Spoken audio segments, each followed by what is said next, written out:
We start off the show with a look at property through the eyes of the property development managers. If anything, those buildings right over there had to have some level of plan. What does that mean? Let's find out more. This is a great city that has been championing urban development in East Africa and the continent for the last 50 years. A lot of planning and strategic vision of what makes Nairobi is not entirely on the lawmakers and main planners. If anything, the decisions made at policy level are greatly influenced by a number of people behind the scenes who take time in giving a vision of what should be or not in an ideal city.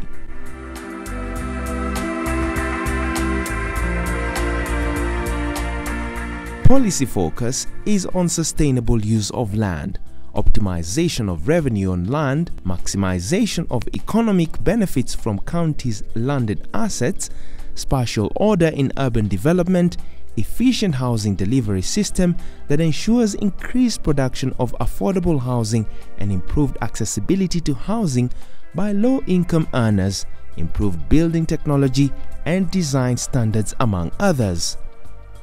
Something that we can now appreciate from a company that has been doing this 50 years on.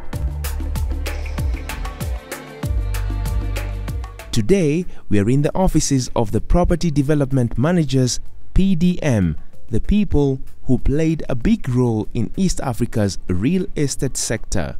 One of the key things you find in the environment we work with, especially in Nairobi, Nairobi then does not have a okay, it has a master plan, but it was defined years back, I think in the 70s. And what has happened between the 70s and now is a lot of growth everywhere you look at.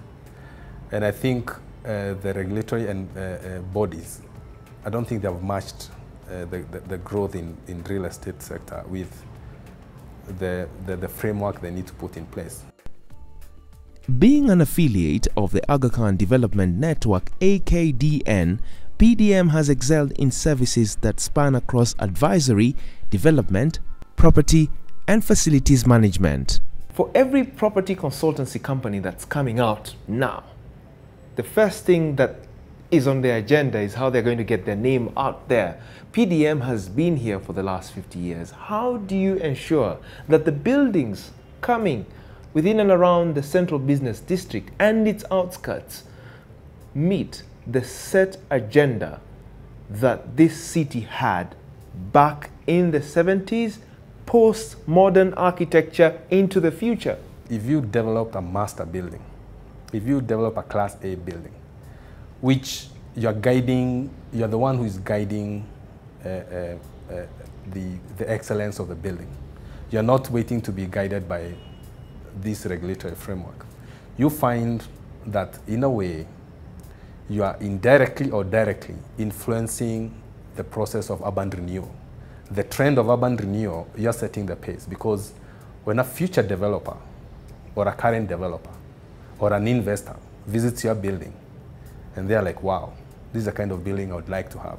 So in a way, when they develop their building based on the benchmark you've set, in a way, you're participating in setting the trend of urban renewal in this city. That's a position we do occupy, that we are leaders in this whole urban renewal process. How do you ensure that standards have been in place in as far as buildings are concerned? We manage the space based on livability standards, based on the environment. Are we fitting within that environment? Are we offering the end user the kind of space that will give them a quality of life?